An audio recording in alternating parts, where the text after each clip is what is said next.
വിശന്നിട്ടാണ് ഈ കുടല് കത്തണം. Sugar down ആവുന്നുണ്ട്. നീ കുറച്ച് വെള്ളം കിട്ടുമോ നോക്കി. കുറച്ച് പച്ചവെള്ളം കൊണ്ടുപോവാ. പച്ച വേണ്ട, വെറും വെള്ളം. പച്ചക്കറിയെ മാറ്റണം. ആശാനെ, അവരുടെ കയ്യിൽ ഭക്ഷണം ഉണ്ട്, നമുക്ക് ചോദിച്ചാലാ? എന്നോട് ചോദിക്കാണ്ട് അവിടെ പോയി ചോദിക്കടാ. അതെ, ആശ വിശപ്പിന്റെ ആളാണ് പാവം. എന്തേ കഴിക്കാനുണ്ടാവുക? ഓ പിന്നെന്താ, നല്ല അസല് ബീഫ് ബിരിയാണി ഉണ്ട്. ബീഫാ?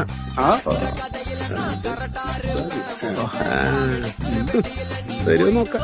ബീഫോ? ഉള്ളിട്ട് വെച്ചാ കുഴപ്പമില്ല കേട്ടോ. ഉള്ളിയിട്ടാ കുഴപ്പമില്ലല്ലേ? നാട്ടിലെ മിത്രങ്ങളൊന്നും അറിയരുത്. കേട്ടിക്കോ.